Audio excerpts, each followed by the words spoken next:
क्या ज्ञानवापी मस्जिद नहीं, मंदिर है? क्या कहता है इतिहास? कई प्राचीनतम हिंदू और सनातन पवित्र धार्मिक पुस्तकों में वाराणसी में एक अविमुक्त क्षेत्र की बात कही गई है। ज्ञानवापी में शिवलिंग प्राप्त होने के दावों के बाद अब एक बार फिर से हमें पुराणों और हिंदू धार्मिक ग्रंथों में जाकर देखने की जरूरत है कि आखिर ज्ञानवापी का इतिहास और धार्मिक परंपरा क्या कहती है। पौराणिक ग्रंथों से पता चलता है कि ज्ञानवापी कुएं का निर्माण स्वयं भगवान शिव ने अपने त्रिशूल से किया था। पौराणिक काल से ही काशी विश्वनाथ कॉरिडोर का इलाका अविमुक्त क्षेत्र के नाम से प्रसिद्ध रहा है। महाभारत में भी काशी विश्वनाथ कॉरिडोर के पूरे क्षेत्र को अविमुक्त क्षेत्र के नाम से पुकारा गया है। वर्तमान में स्थित ज्ञानवापी मस्जिद भी अविमुक्त क्षेत्र का ही भाग रहा है। इस क्षेत्र में स्थित ज्ञानवापी मस्जिद को मुक्त कराने के लिए सैकड़ों वर्षों से विश्व भर के हिंदू संघर्ष कर रहे हैं। वाराणसी या काशी या आधुनिक बनारस में स्थित ज्ञानवापी मस्जिद कभी हिंदुओं के लिए अविमुक्त क्षेत्र के नाम से प्रसिद्ध था और एक प्रमुख तीर्थ स्थल के रूप में जाना जाता था। लेकिन 1659 में मुगल शासक औरंगजेब ने अविमुक्त क्षेत्र में स्थित विश्वेश्वर महादेव या अविमुक्तेश्वर महादेव के मंदिर का ध्वंस कर दिया और यहाँ पर मस्जिद का निर्माण कर दिया था। लेकिन मस्जिद निर्माण होने के बावजूद आज भी इसे क्यों संस्कृत नाम ज्ञानवापी के नाम से जाना जाता है, ये एक विचारणीय प्रश्न है। ज्ञानवापी मस्जिद को लेकर जैसे साक्ष्य मिले हैं, कई बातों से पर्दा खुद ब खुद हट गया है। ज्ञानवापी मस्जिद का रहस्य क्या है? कई प्राचीनतम हिंदू और सनातन पवित्र धार्मिक पुस्तकों में वाराणसी में एक अविमुक्त क्षेत्र की बात कही गई है, जहां विश्वेश्वर महादेव के नाम से एक स्वयंभू ज्योतिर्लिंग था। द्वान प्रमुख ज्योतिर्लिंगों में अविमुक्तेश्वर महादेव या विश्वेश्वर महादेव का यह ज्योतिर्लिंग सर्व प्रमुख और सबसे ज्यादा पवित्र था। इस ज्योतिर्लिंग के पास ही एक कुआं था जिसे दिव्य और पवित्र माना जाता था। कथाओं के अनुसार इस कुएं का जल गंगा जल से भी ज्यादा पवित्र था। इस कुएं के जल को पीने से ज्ञान की प्राप्ति होती थी।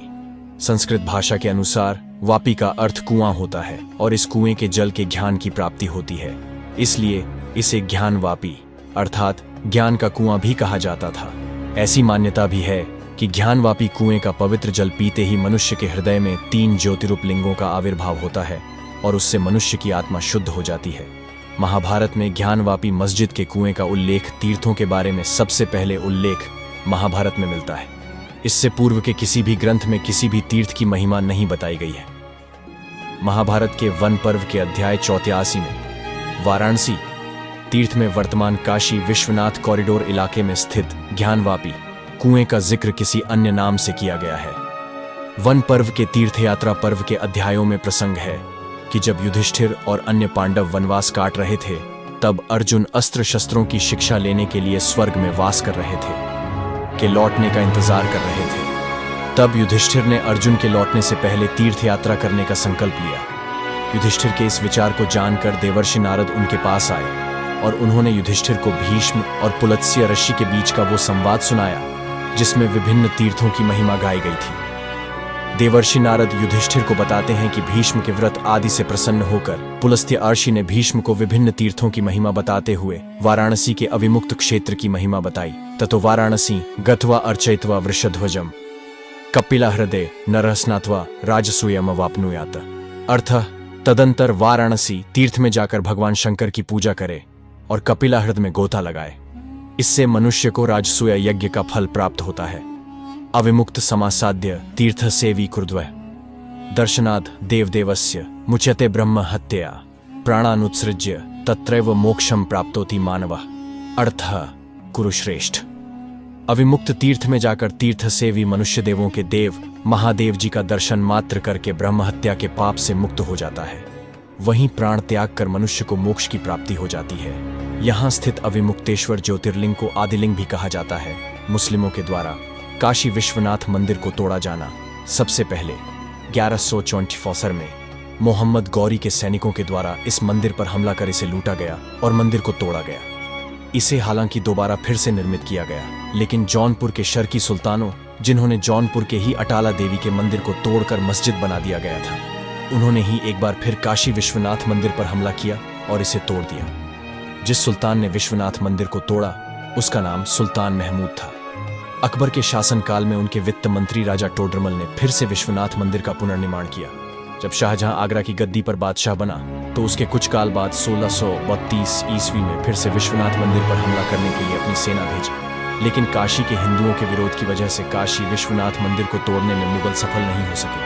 18 अप्रैल 1659 में औरंगजेब ने अपनी सेना काशी विश्वनाथ मंदिर को तोड़ने के लिए भेजी। 2 सितंबर 1659 को काशी विश्वनाथ मंदिर को तोड़े जाने की घटना घटी। इस बाबत औरंगजेब ने जो आदेश जारी किया था उसकी मूल प्रति आज भी कोलकाता के एशियाटिक सोसाइटी के लाइब्रेरी में रखी हुई है। काशी विश्वनाथ मंदिर का पुनर्निर्माण औरंगजेब की सेना के द्वारा काशी विश्वनाथ मंदिर को तोड़ा गया। लेकिन जैसे ही मुगल सल्तनत कमजोर होने लगा और मराठों की शक्ति बढ़ने लगी ही इस महान मंदिर के पुनर्निर्माण की कोशिशें फिर से होने लगी। मराठा शासक दत्ताजी सिंधिया और मल्हावराव होलकर ने अपने शासनकालों में एक बार फिर काशी विश्वनाथ मंदिर को फिर से बनवाने की कोशिश की, लेकिन ये दोनों ही सफल नहीं हो सके।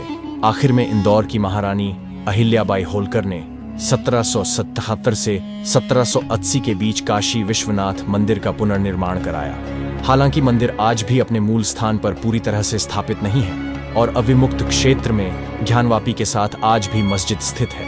हालांकि काशी विश्वनाथ कॉरिडोर का निर्माण भव्य और दिव्य है, लेकिन आज भी ज्ञानवापी मस्जिद के लिए हिंदुओं का संघर्ष जारी है। बिना ज्ञानवापी मस्जिद की प्राप्ति के काशी विश्वनाथ कॉरिडोर का कार्य अब भी बाकी है।